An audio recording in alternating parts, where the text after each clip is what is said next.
지난주 목요일에 공매도의 실체를 헛발질에 비유한 방송을 업로드하였는데 밤 11시가 넘어가는 늦은 시간에 업로드하였음에도 생각보다 많은 분들이 시청하시고 위안을 받은 것 같습니다. 오늘은 지난 방송에 이어서 공매도 세력들의 투자 포지션과 관련한 실체를 보다 디테일하게 분석해서 공매도 헛발질과 엇박자 투자를 좀 더 많은 분들이 시청하고 위안을 받을 수 있도록 조금 이른 시간에 방송을 업로드하게 되었습니다. 금일 방송은 지난 방송을 좀 더 세부적으로 분석한 영상이기 때문에 중복된 내용들이 포함되어 있습니다. 다만 중복된 부분이라고 하더라도 좀 더 이해하기 쉽도록 차트를 직관적으로 수정하였으며 내용 또한 추가 데이터를 첨부하여 조금 더 풍부하게 정리했다는 것을 알려드립니다. 일반적인 개인 투자자들은 공매도 시스템이나 공매도 세력들을 과대평가하며 공매도가 공세적으로 나오게 되면 일반인들이 잘 모르는 고급 정보를 캐치했다고 생각하거나 혹은 공매도가 굉장히 효율적인 투자를 하며 많은 수익을 거두고 있다고 착각하는 경우가 많습니다. 그러나 공매도 세력은 많은 분들이 생각하는 것과는 달리 상당히 수준 낮은 투자 행태를 보이고 있으며 HLB 공매도 세력들은 정도가 훨씬 심각하다고 할 수 있습니다. HLB 공매도 세력들이 유난히 수준 낮은 투자 행태를 보이는지에 대해서는 다음 방송에서 자세히 언급할 예정이며 오늘은 HLB 공매도 세력의 투자 포지션과 실체를 데이터를 통해서 세부적으로 파악하는 데 집중하기로 하겠습니다. 다들 아시다시피 공매도는 일반적인 주식 투자와는 반대로 고점에서 하방으로 베팅하고 저점에서 매수로 청산해야 수익을 보는 구조입니다. 이러한 공매도의 특성상 고점에서 공세적으로 나와야 수익을 챙길 수 있지만 오히려 고점에서 비중을 축소하며 엇박자 투자를 하는 경우가 허다합니다. 또한 몸을 사려야 하는 바닥 구간에서는 오히려 도발적인 모습을 보이다가 주가의 급반등으로 사지에 내몰리는 경우도 많다는 것 또한 잠시 후에 차트와 데이터를 통해서 확인하실 수 있을 것입니다. 물론 출량파는 공매도와 상방 세력이 짜고 치는 고스톱이며 매집형 손바퀴 무리의 상방 세력이 공매도를 활용하는 경우가 전체 포지션 중에 상당수에 이른다고 추정하고 있습니다. 이러한 이유로 공매도 세력들이 도발적인 모습으로 주가를 하락시킨다면 오히려 저점 매수 기회라고 판단하고 있는 것입니다. 그러나 오늘은 표면적으로 드러난 데이터를 통해서 공매도 세력의 투자 성과를 객관적으로 분석해보며 공매도 세력들이 두려워할 대상이 전혀 아니라는 것을 검증해 보도록 하겠습니다. 본 방송의 취지를 이해하기 쉽게 정리하자면 공매 세력과 상방 세력이 짜고 치는 고스톱이라는 음모와 추정이 사실이라고 하더라도 두려워할 이유가 없으며 공매 세력이 상방 세력과 전혀 관계없이 독자적인 행보를 한 것이라면 두려워하기는커녕 너무나 어설픈 공매도의 투자 포지션을 오히려 적극적으로 역이용해야 한다는 것입니다. 참고로 출량파는 차트나 데이터를 분석할 때 6거래일을 기준으로 에너지의 변곡이 생기는 경우를 오랜 경험으로 검증하였기 때문에 지난 방송에서도 6거래일을 기준으로 공매도의 데이터를 분석하기도 하였습니다. HLB의 최근 6거래일간의 평균 공매도 비중은 22.48%입니다. 6거래일 평균 22.48%라는 수치는 공매도 과열로 일시정지된 날을 제외한다면 역대 세 번째로 많은 공매도 비중입니다. 지난 방송에서는 6거래일 기준으로 역대 네 번째로 많은 공매도 비중이라고 말씀드렸는데 지난 금요일 공매도 비중이 31.6%로 급증했기 때문에 1거래일 만에 순위가 한 단계 올라가게 되었습니다. 지난 금요일에 기록한 31.6%라는 일간 공매도 비중은 5개월 기준 두 번째로 많은 공매도 비중과 타이 기록이며 HLB 역대 일간 공매도 비중에서는 6위에 해당되는 압도적인 수치라고 할 수 있습니다. 그러나 공매도 비중이 많았던 날들의 특징을 보면 대부분 저점에서 무리하게 공매도 비중을 확대하다가 결국에는 쇼커버링으로 막을 내리는 경우가 대부분이라는 것을 잠시 후에 확인할 수 있을 것입니다. 가장 많은 공매도 비중을 보였던 때는 2022년 11월 29일부터 2022년 12월 7일까지이며 이 기간 31.1%로 역대급으로 많은 공매도 비중을 기록했습니다. 차트를 자세히 살펴보면 주가가 바닥권일 때 공매도 비중이 급증했다는 것을 확인할 수 있습니다. 이 기간 공매도 평단가는 32,447원이며 2월 20일에 갑작스런 상한가가 나오면서 공매도는 단기간에 적지 않은 손실을 봤다는 것을 차트상으로도 어렵지 않게 추정할 수 있겠습니다. 상한가가 나오자 공매도 잔고는 501만 주에서 251만 주로 급감했는데 공매도 세력들이 얼마나 다급하게 쇼커버링을 했는지 짐작할 수 있을 것입니다. 참고로 주가와 공매도 비중을 정확하게 비교하기 위해 수정주가를 적용하지 않은 차트라는 것을 말씀드립니다.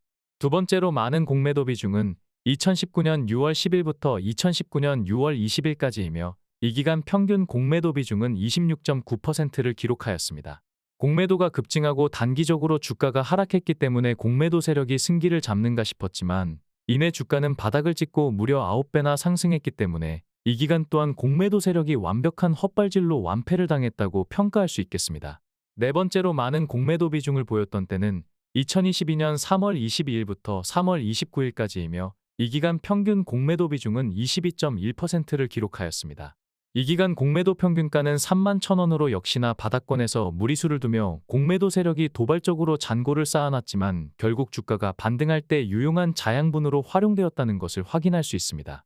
5월 12일부터 갑작스럽게 급등이 나와주었기 때문에 공매도 세력은 이렇다 할 대응 전략도 없이 쇼커버링에 급급했다는 것을 확인할 수 있겠습니다. 주가가 바닥권일 때 적극적인 공세로 헛발질을 연발한 공매도 세력들은 과연 고점에서는 어떤 모습을 보여줬을까요? 고점에서 적극적으로 대응하며 저점에서 손실본 수익률을 만회할 수 있었을까요? 지난 일부 방송에서는 고점 부근에서 공매도 세력들이 어떻게 대응했는지를 단기 고점을 기준으로 직전 6거래일 평균 공매도 비중을 통해서 분석했었습니다. 금일 방송에서는 6거래일로 한정하지 않고 고점 구간에 가장 의미 있는 일봉을 선별하여 공매도 세력들이 고점에서 어떻게 대응했는지를 보다 디테일하게 검증해 보도록 하겠습니다. 우선 역사적 최고점을 찍었던 2019년 10월 24일을 기준으로 최고점 구간에서 공매도 세력들이 어떤 대응을 했었는지 세부적으로 살펴보겠습니다. 해당 구간의 차트를 확대해 보겠습니다.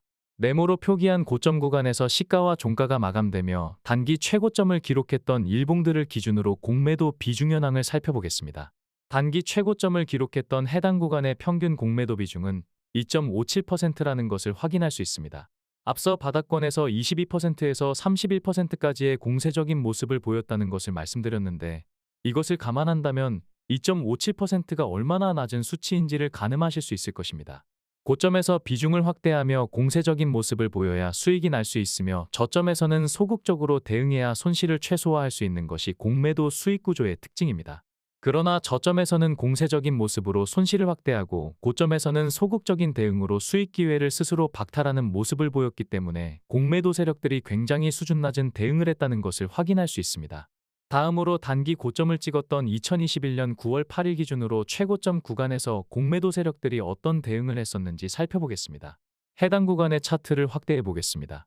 네모로 표기한 구간에서 시종가로 마감하며 고점을 형성한 일봉은 21년 9월 2일부터 9월 24일까지입니다. 단기 최고점을 기록했던 해당 구간의 평균 공매도 비중은 3.4%입니다. 역시나 저점에서 공세적으로 나섰다가 적지 않은 손실을 보았음에도 고점에서는 반대로 소극적으로 대응하다 손실을 거의 회복하지 못했다는 것을 어렵지 않게 파악할 수 있습니다. 다음으로 단기 고점을 찍었던 2022년 5월 18일 기준으로 최고점 구간을 살펴보겠습니다. 해당 구간의 차트를 확대해 보겠습니다.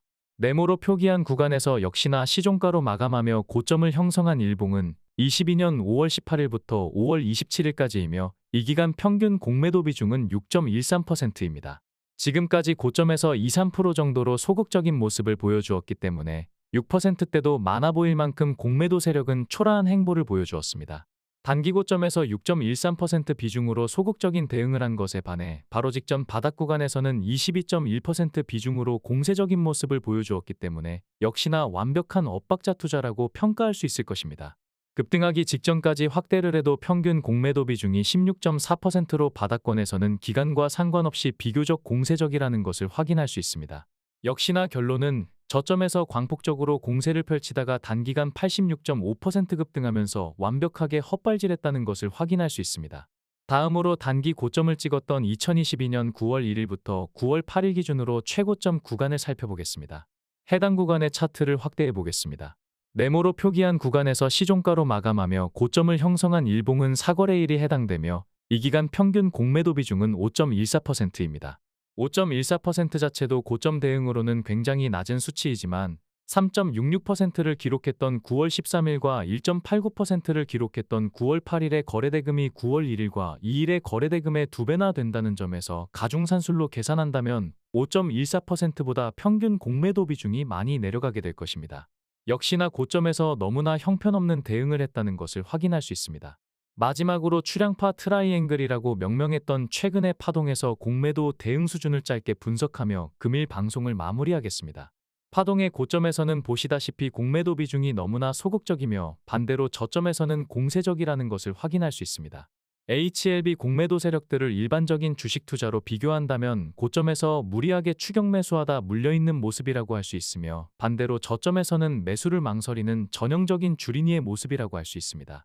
이처럼 공매도 세력들은 주린이급의 포지션으로 최근까지도 여전히 엇박자 투자를 했다는 것을 차트를 통해서 직관적으로 확인할 수 있었을 것입니다. 오늘은 지난 방송보다 좀 더 디테일하게 HLB 공매도 포지션의 실체를 분석해 보았습니다. HLB 공매도 세력의 실체는 주린이급과 크게 다를 게 없는 엇박자 행보를 보이며 지속적으로 헛발질을 하고 있다는 것을 확인했는데도 여전히 공매도가 두렵고 공매도 잔고가 부담스러우신가요? 물론 공매도 세력들이 이렇게 형편없는 수준을 보여주는 데는 나름의 이유가 있습니다. 그 이유는 다음 방송을 통해서 상세히 안내드리도록 하겠지만 결론은 동일합니다. HLB 공매도 세력들은 전혀 두려워할 대상이 아니라는 것입니다. HLB를 커버하는 유튜버 중에 직접 HLB를 보유하지 않은 분들도 상당수이며, 보유했다고 해도 출량파처럼 매매 영상을 공개한 유튜버는 없는 것으로 알고 있습니다. 출량파가 10월 24일 역사적 최고점에서 익절했다고 말씀드렸는데, 말만 역사적 최고점이 아니라 당일 주가의 최고봉에서 대부분 매도했으며, 지금 보시는 영상으로 확인할 수 있을 것입니다. 구독이야 여러분들의 선택에 달렸겠지만, 출량파를 신뢰해서 구독을 하신 분들께는 최고점에서 익절했던 경험을 바탕으로 조만간 HLB가 대상승하게 된다면 유튜브 커뮤니티를 통해서 장중에 대응 방안을 안내드릴 예정입니다. HLB가 대세 상승하게 된다면 상세한 분석을 위해서 공개 방송을 업로드하지 못할 가능성이 크기 때문에 미리 구독을 해놓으시면 조만간 출량파의 고점 대응 방안과 인사이트를 공유받으실 수 있을 것입니다.